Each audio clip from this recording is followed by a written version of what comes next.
Welcome, friends, to Tanked Up, the podcast about video games and beer. I am one of your hosts, Ben. It's episode 304, and I'm here with Lucy.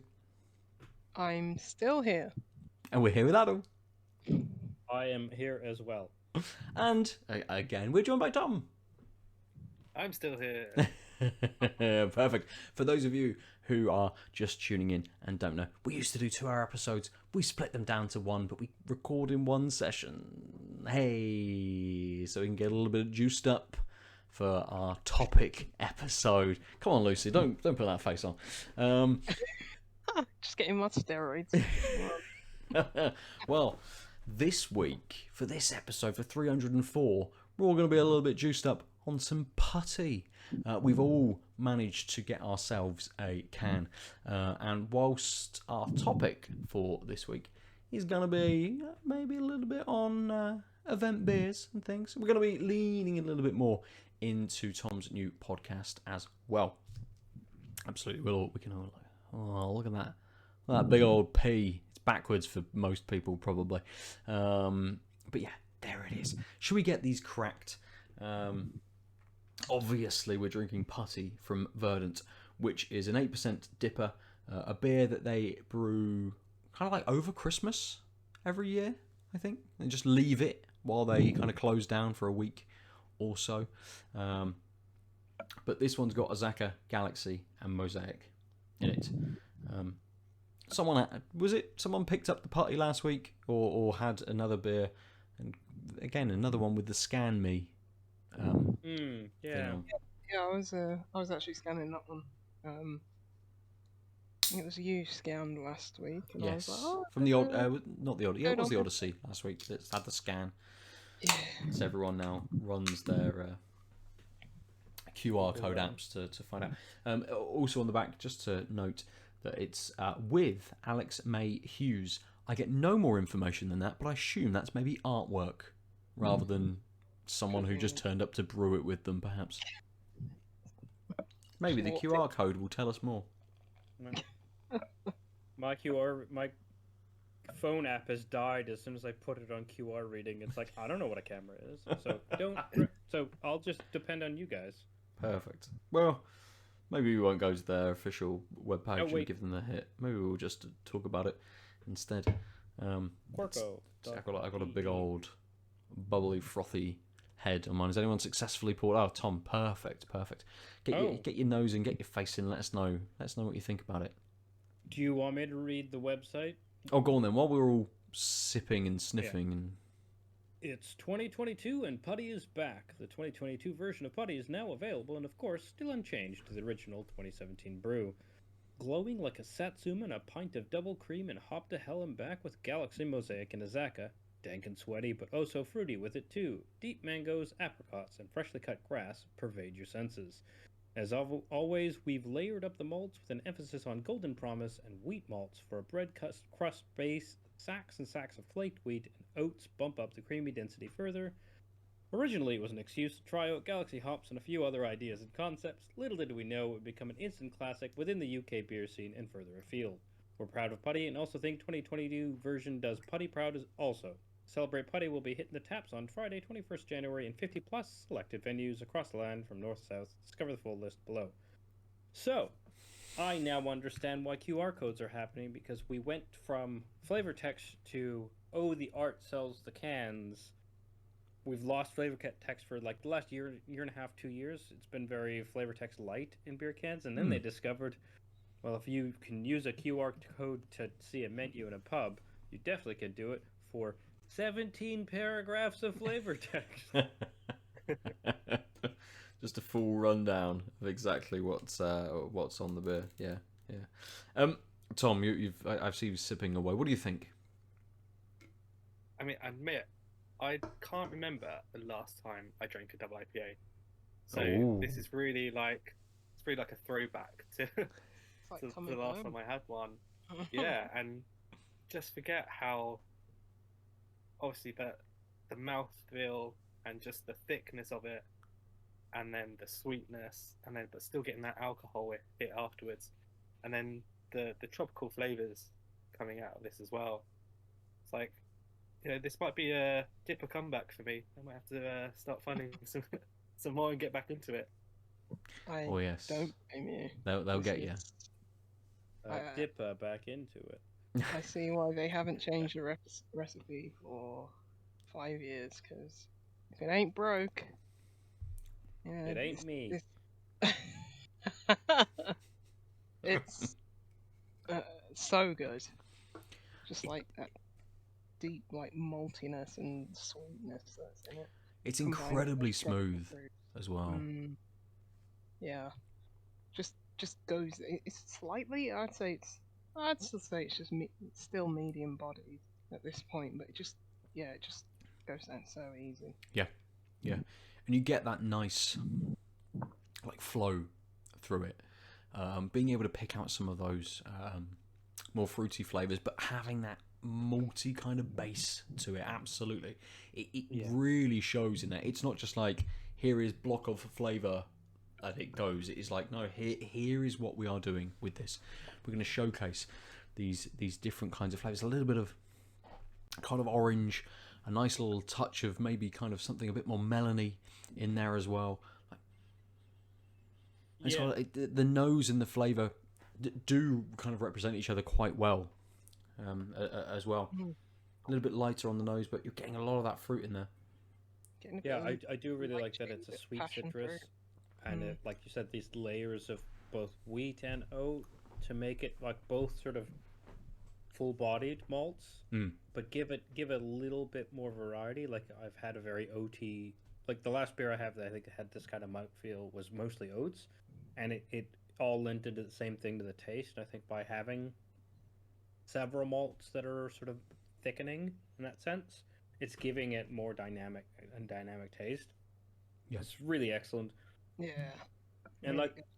packed with flavor, and yet like I'm gonna go back to what I said last episode, but there's a delicateness, right? Like it's like, I think whenever I use that term I realize what I mean is there's stuff going on but it's not in your face. Sure. And like there's so much going on, there's so much to explore, but actually if I just want to tune out and sip this, it's gonna be fine. Like I'm not gonna be distracted by it, but also I can tune out of it because there's all these flavors are right at the right level.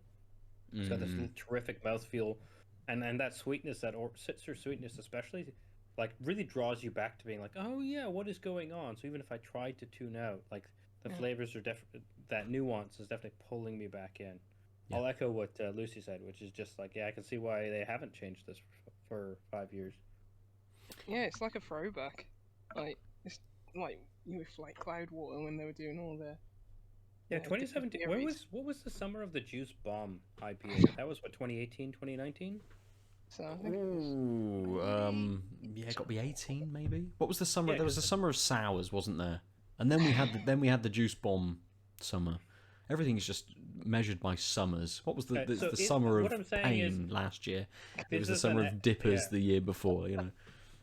This is a nice throwback. While not feel like this gives me nostalgia for the before times beers. While being very good, but it's like, oh yeah, I remember when like there were a lot of this type of beers coming out, like you said, like the Cloudwater DIPA series and stuff. There was this era of DIPAs, and this is a lot of them were sort of more boisterous, and I like that this is the one that gives me nostalgia because it is, like I said, more nuanced. But it's still doing those things that we're seeing. You know, the craft brewing scene has sort of moved away from, and it's good to. This is one of those moments where I'm like, right, this is why some people don't like craft beers because they can't find their beer again. Like, I really like that beer. It's like, tough tits, it's gone. Like, this is why, you know, breweries taking a page and being like, no, we're going to bring that one back. And not fucking with it for 5 years is actually, like, really remarkable. Yeah. Got a nice... This was definitely... This was a... After you. Sorry, Lucy. Thanks. I was just going to say it's definitely that throwback to a time when, especially in the UK, people were hunting for the beers, the certain beers. You know, we mentioned the Cloudwater series. Obviously, everyone was hunting for that.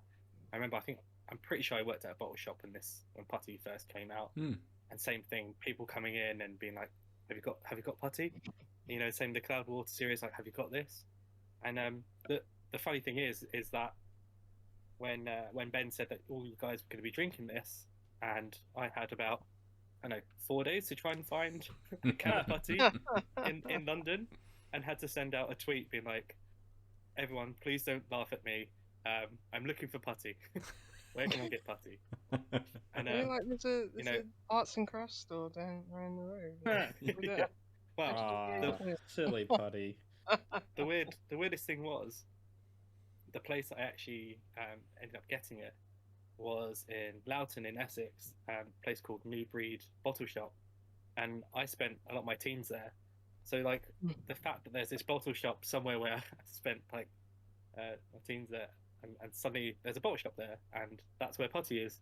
And I had to do the journey to go in the Odyssey to find Putty. Yeah, That's real big true progress. dedication. Yeah, and it's a good point to sort of jump into, like the idea of event beers, right? That we kind of have lost a little bit of that, you know, the kind of going somewhere very specifically to go and find beers, rather than just being like, oh, I'll just order them online, or I'll just do X, Y, or Z together. You know, actually having to physically be like, right, I've got to jump on the train or the bus. I'm going to this one very specific place, which is the only place that's getting like 3 cases in. So I've also got to be there by like Friday afternoon at 3 o'clock when it opens, before every other motherfucker that wants, you know, 10 of them, rather than just buying one that I want. So I feel like we've kind of, and I don't know why we've lost this kind of event idea around beers.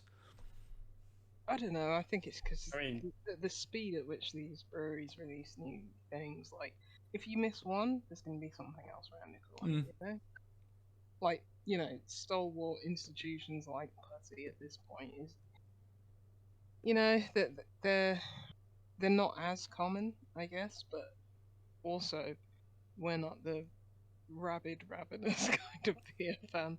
I'm sure there are absolutely people who will, you know, go to the lengths to procure some special beer. Like, I remember being on the Daya Feeds, before they really, you know, expanded their, well, when they actually got a canning line and really expanded their distribution. So, but yeah, uh, sometimes you like miss those days, but then you're just like, I'm glad that they're more widely available. Thank God I don't have to drive to Cheltenham again. So, no. Because they've only I think we are decided they're getting going to make one beer. That's it, just one can of one beer. And you're going to be the first one here to get it. Yep. Good times. I mean, COVID hasn't helped, obviously. True. But I do think craft has sort of widened to the point where it doesn't. Well, there's enough people and access. Why would you want to just sell it out of one store? Sure. And because everyone and their dog had to figure out how to move product via the post or something, right, in the past 2 years, then it's like, okay, well, then now my scope is here, because the only way I survived, especially bottle shops, right? A lot of our friends over at Bottles and Books still have their online shop, obviously, but for a while there, they were shipping all over the country, when they used to be quite a local thing, because Gloucester Road and Bristol was enough, and then it stopped being so. But so then, even if you end up being like, you take take all of my product, they're still going to sell it across the way. Yeah. But also, so like, I think we've just gotten to the point that, and also I think a lot of people refound craft in the pandemic. Right? You're bored at home, and you're like, no, I don't want to just have another same day with the same shitty beer. At least I'll have the different beer. And so I think we just the scene has evolved a bit, and I think there will be some new version of like event festival beers, because that's what craft beer is about. Like the experience and not being easily replicated, right? Because we're not just churning out the same things. But for now, I think we're gonna not. Or I think we're in this point of like, okay, so people are just coming to grips with what does the new normal look like. Then we can figure out how we can like do those unique things. And Putty's a good example. It's just a time release thing. So it feels like an event, even though it's literally an old beer. Right? Yeah, and Tom, I imagine you can speak a little bit more to this, but it does feel like maybe we're moving more into a a space where people will brew a specific beer for a festival, rather than maybe taking some time out of their regular kind of like brewing schedule. They're like, right, we're going to this festival, we'll absolutely make a beer kind of for this festival instead. Yeah, I think it does link back to always original Putty as well, where there's a little bit of that scarcity and finding the golden ticket, if you like, of being able to get the can. And as Adil said, what COVID has also done is you don't want to be a business that has scarcity in their product. You want to have ready availability so that people can go on your site and order X beers. So you almost don't want to have the event so much heavily on that, because you just want people to buy your beers. Brewers have really struggled during COVID, so obviously you're going to brew special beers, but you're going to hope that that's one beer within a pack that someone buys. But then, yeah, what festivals have done is you've got the opportunity for breweries to be like, right, here's our crowd, here are the people that love us, love our beers, and it's almost like giving something back and being able to have that fun element back as well. And that's what we see a lot. When I'm at one of our festivals and you're walking around, the amount of times someone's like, Tom, come here, you've got to try this beer we've just made for the festival, things like that. And it's you just see the excitement back in lives, because you've got to remember, most people that work for breweries or are into beer, it must have started as a hobby at one stage, and they would have had all that excitement of finding Putty somewhere, or finding and hunting down certain beers. So it's definitely that excitement back when these special beers are brewed at festivals. Absolutely. I don't know whether it's a kind of a space where we will see kind of like more of that now. Like, kind of having worked in the festival space for a while, do you find more breweries are open to then saying, right, we've got a festival coming up, let's just go wild on one bit. We'll showcase a couple of normal beers that we kind of have, but let's make one beer. Like, how is that now versus, say, a few years ago, when people would just be like, right, we just need to get our name out there. Let's just put the 3 beers that we're really solidly consistent on. Let's take those. Whereas now everyone's just like, now let's just go fucking wild and just take whatever we want. Yeah, it's funny because this reminds me of our Raise the Bar competition that we do, where there's young breweries, they have to be 2 or under to apply. And often when we message them and they say, like, what beer should we send in? And we always say, send us the beers that show off what you do. And, what we're trying to say is, don't just send us these crazy beers with lactose and whatever adjuncts in it just because you think, that's what everyone wants. Because we want to see how well you can make a beer. So, there is a lot of time when we speak to brewers and we're like, they're kind of sending us their beer list, and we're like, please bring some normal beers, bring some sessionable beers. Especially it's mainly summer events. If you end up with one session and there's like all 13% stouts, and everyone's in the sun, you're like, there are going to be people that want that, obviously. But what you also want is to understand the environment in which you're going to be sharing your beers with the customers as well. So, yeah, I mean, everyone loves bringing their crazy stuff. I don't blame them. There's always conversation pieces. For people that are new to craft beer, we've definitely seen an uptake of people that are very new to craft beer. It's an expanding industry. you can get craft beer in every supermarket now, so everyone has access to it. But it also then opens doors to those people to then check out things like beer festivals, and we have seen that. We've seen an increase of people who've come to the festival for the first time. So when you're at a festival, suddenly you get to, if you think of probably all our journeys in craft beer, you go through that crazy beer stage. You just, as soon as you see something, I think for me, for example, it was Stay Puft, Tiny Rebel. Mm. I was like, what is this? What Mm. it's marshmallow and everything. You just couldn't believe it was a beer. So, there's people that are new to beer that are still going through that crazy beer stage.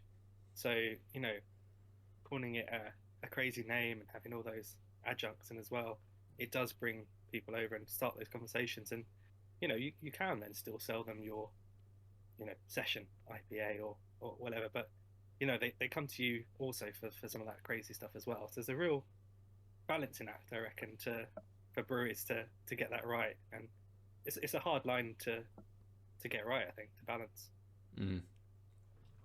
It's almost become a little bit more, maybe not kind of like mainstream as well, but we've seen kind of some breweries, I suppose, lean into it a little bit as well. Like you imagine like Northern Monk and their like patrons projects, right? Each of those beers is kind of like an event beer. It's something that they could have brewed and then been like, one beer every 3 months and just been like, right, we're only making a limited amount of these. Absolutely, this is the kind of the time and place that you need to sort of pick them up. But they've got to a point where they have been able to scale it in a way where they're like, no, this is just something we want to do now. A new line almost of different beers that we're going to put out. We want to work with lots of different people. We want to do this kind of thing. So it's sort of become like mainstream popped into my head, but it's not mainstream, but it kind of is within the craft beer world almost, that it's almost a given that you're like, cool, breweries are just going to be putting out big new beers sort of all of the time. And maybe there's not quite that I suppose maybe hype around sort of every kind of release these days.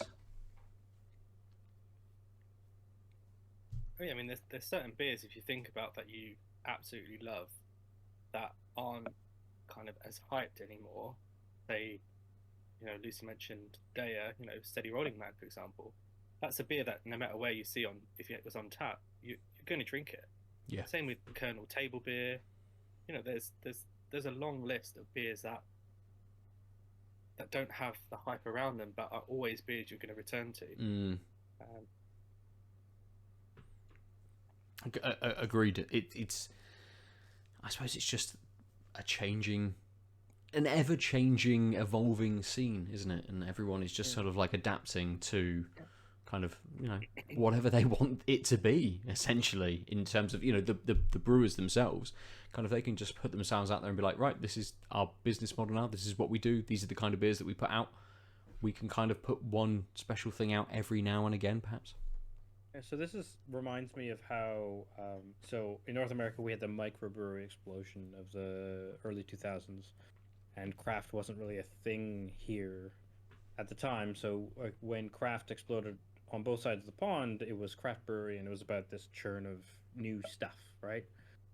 And I feel like, especially with the pandemic, we're fine, and like the like accessibility of beers from these brewers in supermarkets and stuff, that necessitates regularity. And it really does remind me of like the fact that like in Calgary you can get Big Rock and Wild Rose beers in almost any, like you can get them in any liquor store. You can get them on tap in a bunch of pubs because they're the local microbreweries. So the people who didn't want the big national, international brands would have these, but they sometimes had a seasonal change. In certain pubs would carry the seasonal beer, but they had a very regular stable of beers. They just were a small brewery which made the same beers regularly, and then because they were small, they could do the odd extra thing. I feel like we're starting to see the more established craft brewers who have made these deals with supermarkets and who are just have enough reach that people are like, I really like that beer. It's like, okay, well, I'll just make that beer a bunch. And where it's like they came at it from the completely opposite direction, but we've sort of they're settling in the same space, which is when you get big enough and you have enough reach, people want that regularity. The average person isn't like us, and so it's the balance of. But because they came from the craft brew circuit, they're still going to be churning out all kinds of interesting beers, but like, there'll be the one setup which is just churning out, like, they'll expand, and then they'll just have, here's the thing that always makes the thing we sell in the supermarket.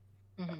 And then our other half of the brewery will be doing all the other stuff, like, and we're just gonna see that's part of the evolution, which is just sort of an inevitability of the success of craft, right? Is the like, well, if you make a deal with a supermarket, you have to be able to supply them. And the supermarket's not going to buy your random new thing. Sure. I'll go for it. No, go for it, Tom. Go. Oh, sorry. I was just gonna say, just add to that. I mean, like it's definitely that everyone's on a different journey in craft beer, aren't they? And as Adil said, like, people aren't on the same journey as we are. We've been on this for a while now, and yes, breweries still have to cater to us who have, helped build them up from the start, and have bought all the crazy beers, all the bad beers as well. But now, there's a whole audience out there that have no idea about it still. And I think when you're in the craft beer bubble, you forget about that. You forget about we are such a small percentage of drinkers compared to everyone who's just a beer drinker, or people who don't have an Instagram account that is all about beer, or is on Untapped. There's people that just drink beer and don't post about it, or they just enjoy it and they go and buy it. So when you see someone like North in the supermarket, you're like, yeah, of course they are. They're reaching someone at a totally different journey of their craft beer experience. I took one of those cans yesterday. North Brewing, and might be in collaboration one, I can't remember. Black can. Interested to try that. I was like, oh, North. Okay, never seen you in Tesco. Oh, okay. Pick that up. They've been in North again. They've been in Morrison's for a little while. Oh, yeah. But it's interesting again how the breweries not necessarily shift, but how they kind of change in like their capacity, perhaps. Because I've seen North and they constantly put beers out in Morrison's. Haven't seen them in the bottle shop for a little while. So I don't know, again, with them, whether they've kind of not necessarily shifted to make sure that they're hitting their kind of like quotas for supermarkets, and that's maybe had a hit on the other beers. It may just be that the bottle shops I'm frequenting have gone, you're in the supermarket now, so we're not going to carry you anymore. Or there's this thing in beer, but we kind of then come to someone like Vault City, who, yes, they've started putting out kind of like supermarket beers, but like almost every beer they put out is kind of like an event beer. When we had Andy on, they were talking about the idea that they don't really rebrew beers, and if they do, it's always kind of got a twist on it. It might be like two beers combining, or they've decided to throw this in instead with that.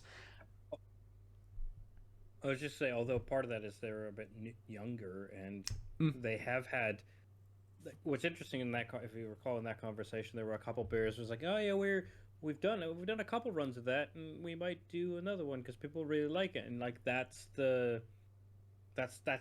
like the beginning of that balance of keeping your customers happy / doing the thing. And I think that's sort of, it seemed like, I can't remember all the words what we said in that interview, but it did seem like that was one of the things that it seemed like they could do, which is why their most popular beer, having it in the supermarket, it's like, this is the way we can sort of do both, right? We can keep making that beer that everyone wants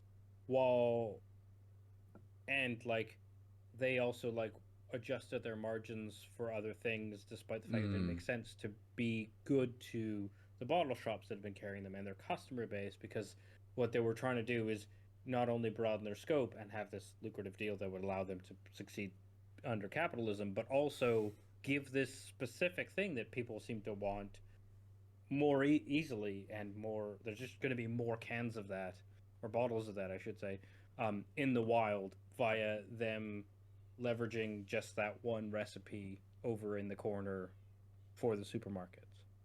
Sure.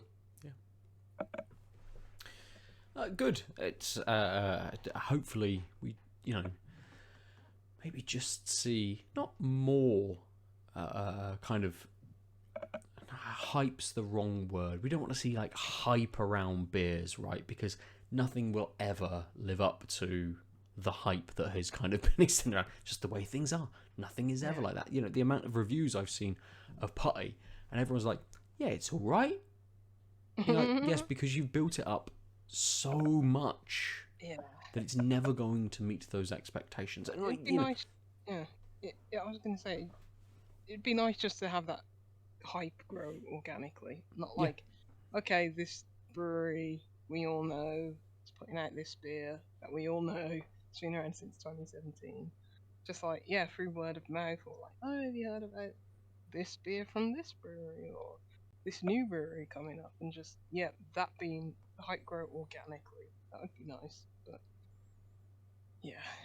who knows with, these crazy beer nerds that we all are. But I suppose in a way it's kind of what like We Are Beer has done with the kind of those up and coming breweries. Like we'd had a couple of like mothership beers beforehand, but I know that I don't know if it was last year or whether it was the year before when stuff kind of did happen but didn't happen.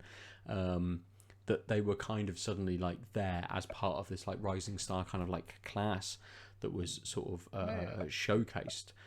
But it's also kind of one of those like, yes, we really enjoy what you're doing. We want to put you out to this like wider kind of audience. Again, not to hype people, but to just put them on the radar, sort of thing. Well, I mean, Vault City is a great example because they were one of our Raise the Bar winners. They were a really young brewery. Yeah. I didn't know that actually. Yeah, and they just blew us away with these these sours. It was just like, I was like, wait, wow, they do like, stouts? I mean, they do stouts as well. But we always joke about how Vault City came to our festivals, and we have trade days, and people from Tesco's and Morrison buyers come along.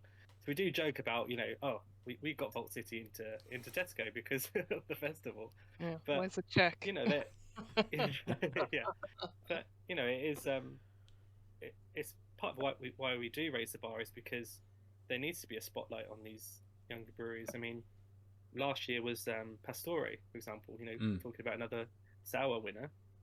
Those guys, like none of us knew who they were when the beer was sent for the Raise the Bar competition. But I remember every festival I was going to them to find out what beer they'd made and what they were bringing. It was just all so delicious. And I love their like their normal house saison, like their standard one. I love that. It's like great beer.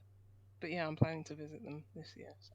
Yeah, I mean, and look at all the collaborations they've done now as well, and they're really out there, and that's what we love to see. I mean, once again, I'm not saying we're taking credit for it, but it's great that there's a brewery that none of us knew about, and then have come to the festivals, and considering you still got Verdant and Daya and things like that, some people still going back to Pastore that are brand new to them, they've never heard of them, because they want to see what their beers are like.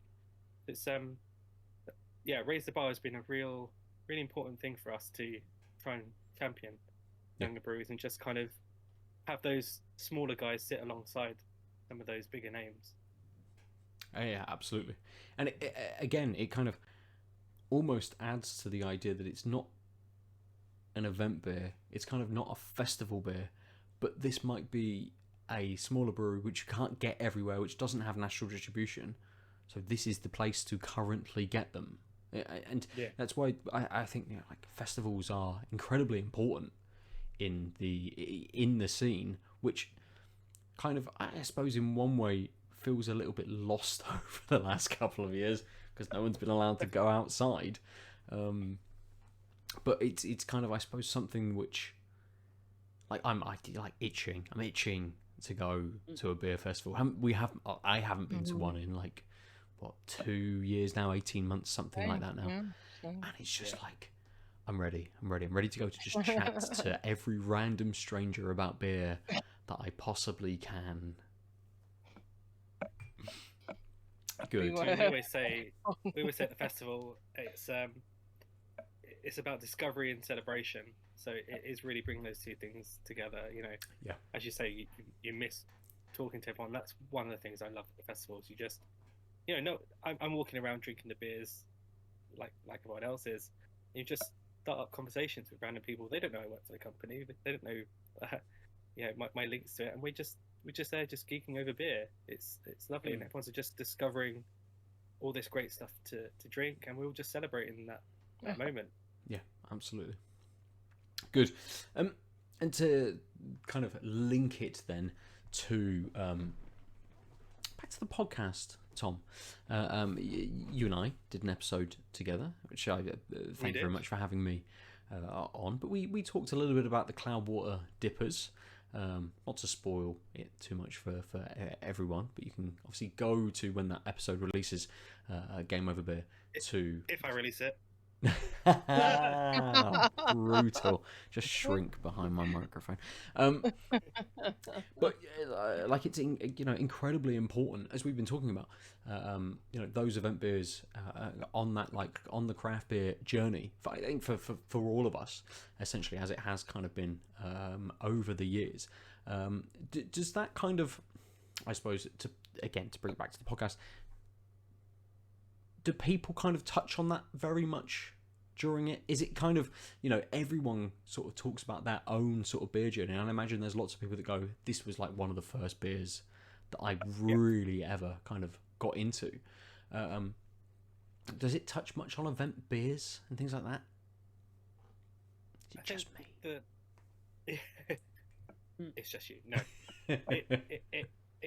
I think everyone, I mean, you've got to imagine when you're asking someone to pick 3 beers, and then, you're asking them to try and find some meaning behind it as well. The first beer you have is always gonna think back to that and try and think what that was. And then you might think about your favorite brewery and try and pick a beer there. And then there's an element there where you're like, right, what moments in my beer journey where something really stood out? And then that, I think, it's almost not event beers in the sense of for everyone, but it's event beers for that individual. So right, yours, Ben, just so happened to be both. Yeah.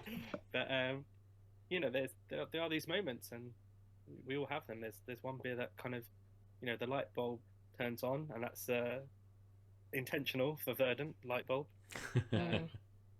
That there are moments where people try beer and they're like, right, I get it. This is what I like. This is what I don't like. It's hops. And this is what I'm going to seek out. It's hops, So yeah, they're definitely event beers in terms of the grander scheme of what everyone's searching for. But then also, these moments where a beer has just really opened up people's eyes. Right. And does that kind of come across as well and do you see parallels between kind of like beers and games as well? Obviously you've got people on talking passionately about both kinds of things, but do they talk in a similar kind of way about both sorts of things? Yeah, it's really weird because obviously I came up with the format, but everyone seemed to have kind of mirrored. So it's like you go back to the first beer, and then in your mind you're like, well, what was the first game I played, or what game did I play when I was younger? And then you start thinking about, right, what franchise of games do I really enjoy and want to talk about? And then again, you try and think of that moment that really captured you, or you had an experience and it stuck with you. And it's quite easy then to talk about, because if you're trying to remember what game really created so much emotion, obviously you remember it for a reason, and you're able to talk about it. I mean, me just thinking then, like, right, if someone said to me, what what game. One of them possibly would be the Metal Gear franchise, and it might be, I think it's in Snake Eater when you're climbing up the ladder and it's playing the song. There's just a moment like that. I just remember like, wow, yeah, that's something I've just remembered now, and I remember, feeling a lot of emotions playing that and the passion about that game. So there's a real parallel between what beers people are picking and then also what games they're picking. Yeah. Nice. Yeah, I suppose for you, it's just nice to kind of kick back and sort of just listen to people tell their stories about all these things, just to be able to absorb it in a way. Yeah. Yeah, it's that shared thing as well. I've mentioned to a lot of people, like, you'd never got someone say, "Do you like films? Do you like music?" It's like an obvious thing that everyone likes films and music, but when it comes to playing video games, even though the industry is huge, you still don't know if someone plays games. So what I've enjoyed is having all these different people that, when I first announced I was doing the podcast, message in and be like, "Oh my god, these are my two favorite things. I'd love to be on." And these are people that I might have known in the industry for a while and had no idea they played video games. Yeah. So it gives me a chance to learn a lot more about them. And because of the format and because of how people do kind of go back to that nostalgia element as well, you do get a lot of links to how they felt when they were a kid, or maybe parts of their upbringing and things like that. And it just adds another dimension of how you might see certain people. So, Johnny Garrett's a perfect example where, he does the craft beer channel, he's on YouTube, does all these videos, and then in the first episode he's talking about Ultima Online. And you're like, I've never heard of that. And like, it's this kind of like really niche game, I assume. And then when he was really young playing it, and like you're just learning this new stuff about someone that you've worked with for a very long time. So it's that's the element I've really enjoyed. Just this, as you say, the storytelling and just those different sides of people. Yeah, completely. And go on, Nada, sorry. Oh no, I was just saying that makes sense. Like it's weird thing about, I think partly, not to go on a tangent, but the notion of being a gamer is not the same as saying, "Hey, I play video games." Most people, for various reasons we won't get into, don't self-identify that way, even if they like playing games, or especially because they like playing games. And because of that, it's a bigger industry than film. It makes more money. Most people, like, we're approaching middle age, and like that means that more people play video games that don't, because the people who are younger than us definitely grew up playing some sort of game. If you grew up with a cell phone, you've played it. Oh my god, I'm Canadian. A mobile. You've played you've played games, but we don't. It's almost like a foregone conclusion with people younger than us, so it's not a thing to say. And then people older than us, it's still got a weird taboo. So because of that, it's just not talked about. And so, it's just this weird sort of space where it's like, really what we should be saying is like, hey, what game really got you at some point in your life? Unless you're of a certain age, you've probably got hooked, played, experienced a game of some sort. And you could ask anyone and they'd be like, oh yeah, The Sims.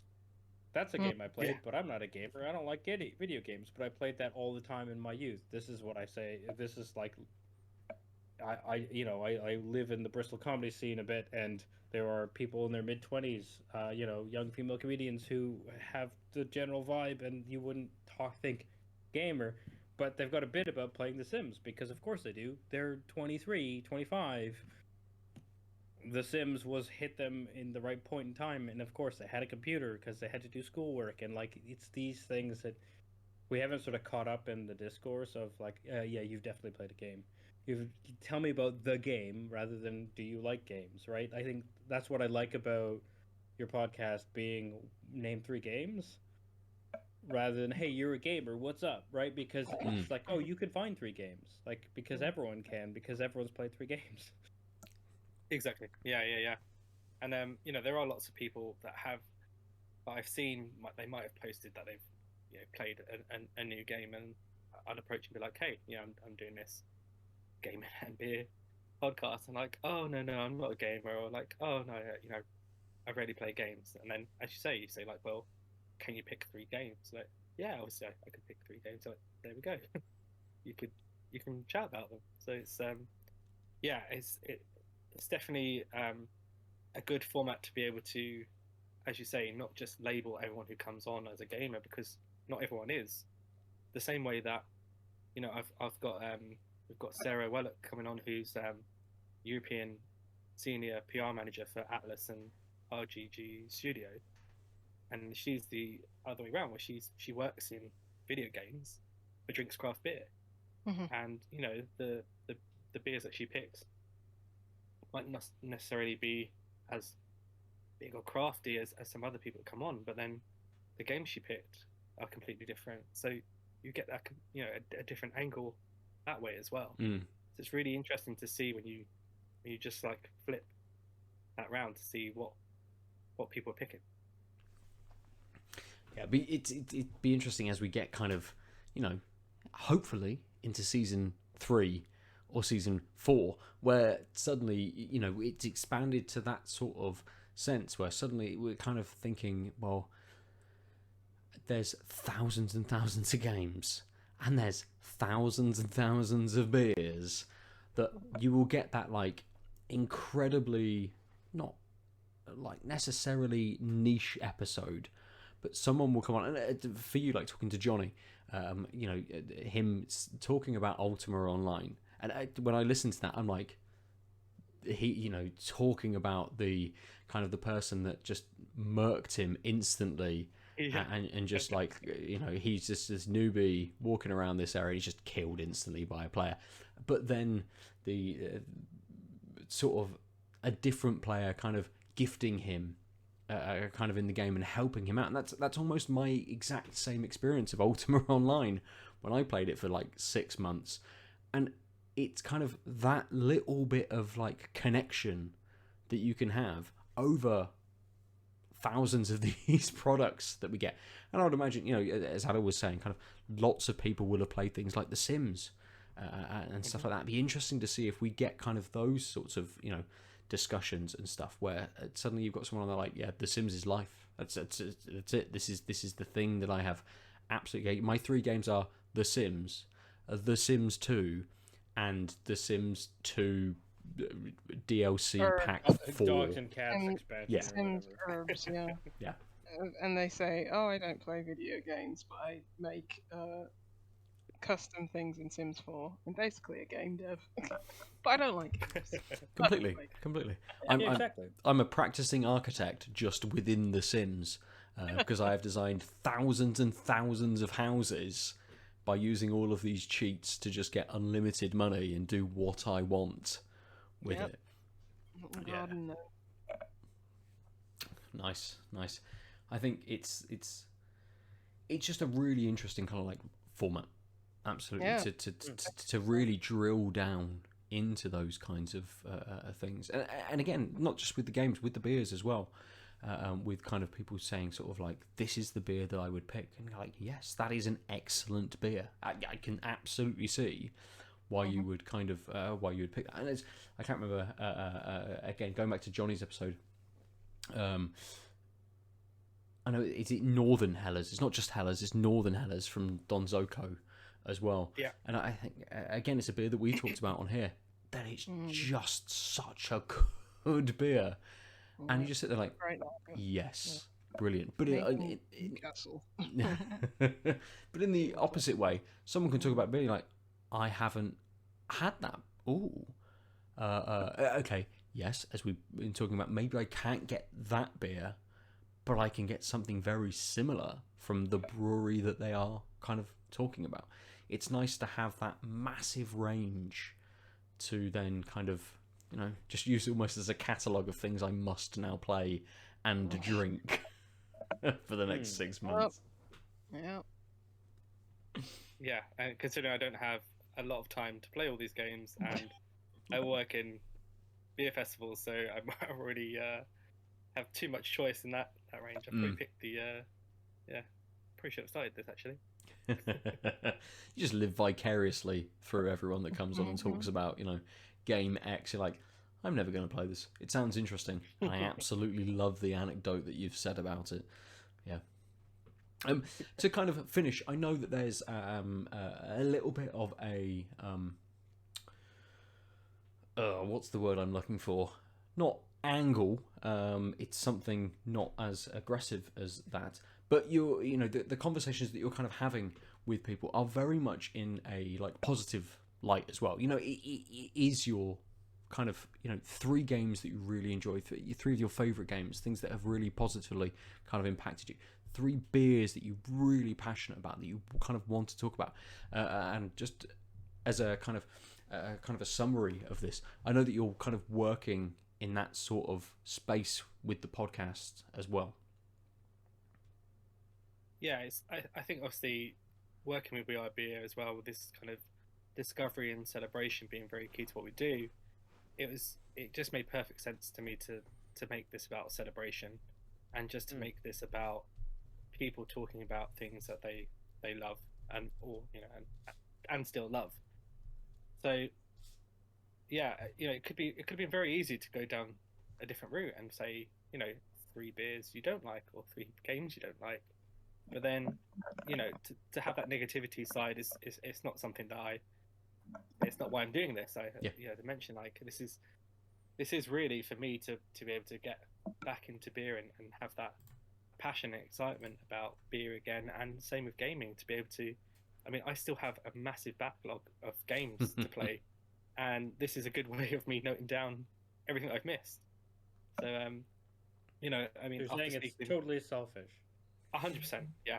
I would add there's a some conversations we have also link to mental health and how gaming has helped people, and that's also one of the reasons why I started this, is because during COVID I realized how much I was leaning on gaming to help get me through it, from a to keep having good mental health. And it just happened to be Animal Crossing, like everyone else, to help me get through it.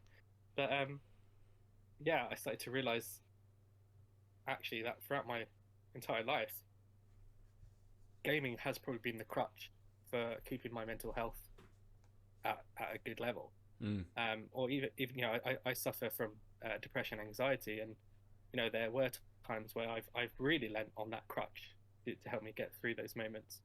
And it's having those conversations with people, and you start to realize, there's a lot of us out there that have used gaming in that way. There's the same with there's a lot of negativity with games, so it's good to have that positivity as well, and show how much of an impact gaming has had to people.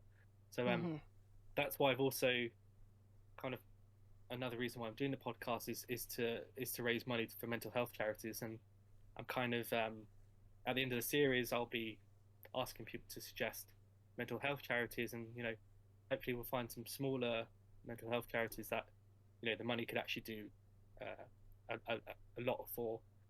Obviously if it you've got the big ones like Mind, obviously, but it'd be great to actually see the money do something in a small community or something like that. So I'm going to open that up to people to help choose as well, and that will be done every season. So nice.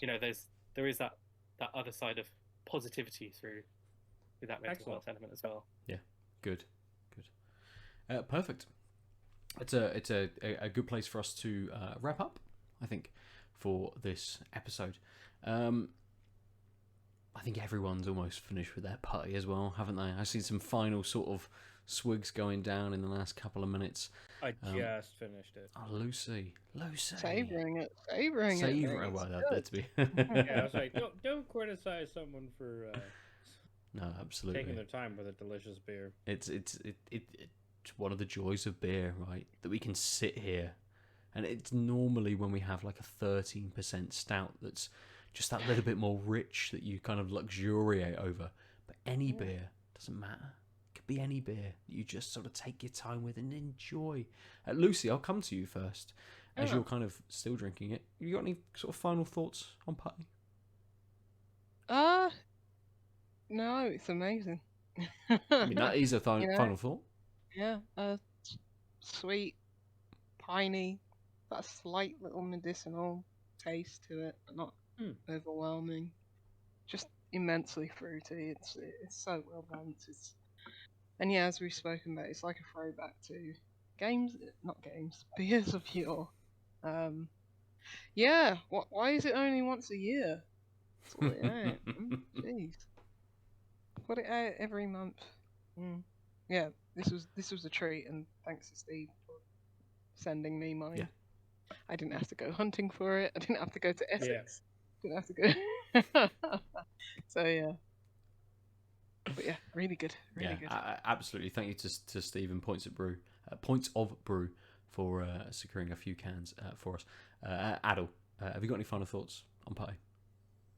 Oh, it's great. I mean, I think we've said enough taste-wise. I would just say that by the end of the can, nothing changed. I think it's interesting because sometimes your palate adjusts and you get more different things. And like this is also an era of beer. Now that I think about it, where it's just like it's kind of what's on the tin, what's on the foretaste, what's on the initial taste is what you get. And that's really it's nostalgic because it's like, oh yeah, remember like we podcasted a whole summer of these where it's like, what do you want to say? Nothing. Nothing changed. I just appreciated it throughout the whole beer, and that's kind of where I'm sitting. Is just like, oh, that's great. I know that absence makes the heart grow fonder, etc. And I'm not always gonna be in the mood for this, but like, I'm gonna make a note on my Google Calendar because I'm an old. I'll be like, hey, this time next year, don't forget to look for Putty because I really liked and enjoyed this beer. And it is a one-off on a yearly basis. I don't want to miss out next year. I liked this a lot.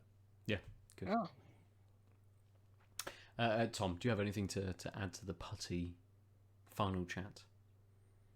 I mean, it's just all linking back to that throwback and just, yeah, what was great drinking that is just having those memories of what I was like in 2017, hunting down all those beers, trying to drink all those crazy beers, and you know when DIPAs first kind of hit the UK and just being like thinking, oh, an IPA was like full on hops, and then what double IPA? What's this now? It's just so funny to look back and think, wow, someone's going to be drinking Putty for the first time, and that being their first DIPA now, and just thinking, obviously we've had years of this, and it's just funny to see that journey that someone is going to be opening this and be like, oh my god, what is this? This is crazy. I need to find more of these DIPAs. Yeah, absolutely. I've got nothing to add on Putty. I think all I'll kind of say is, you know, Tom, you and I talk about the Cloudwater Double IPA series, and I know Cloudwater are just putting out some new beers, some 7th anniversary beers. Cloudwater and Tanked Up the podcast are the same age, which it seems absolutely nuts. But does seem weird. We're not putting out anniversary beers. Can't be 7 years old. Cloudwater are putting out anniversary beers. So you know, maybe take a look out for what they're doing. One of them's a DIPA, so we'll the potential to go and see what's going on in the world of Cloudwater. I haven't had a Cloudwater beer for some time. I need to hit up some Cloudwater at the moment. But dear listener, viewer, if you have any beers that you'd like to suggest to us, event or not, you can do so at Tanked Upcast on all of the socials. I'm at Nova_47. Lucy is Juicy Loose 9. Adel is At the Omniarch. And Tom, how do people get hold of you? They can find me at Game Over Beer. Perfect. For everything else, go to outoflives.net. It's really helpful if you rate and review us on your podcast service of choice, or like and subscribe on your just YouTube, innit? Yeah, for video. They've got a monopoly. Who would have guessed? But also, whilst you're on your podcast service, go over to Game Over Beer as well and give them a little listen. Are you on YouTube as well with Game Over Beer, or is it just podcasts at the moment? Just podcasts at the moment, yeah. But I think there is There's going to be some live twitching, some charity twitching Nice. as well. So, yeah, watch the space. Perfect. And as I say, for everything else, go to outoflives.net. They've been the beers. They've been the games. Tom, thank you very much for joining us for a couple of episodes. Thanks for having me. No worries at all. We'll see everybody soon for this week. We've been Tanked Up. Bye. Bye. I am still here. That's good. Good. We're glad.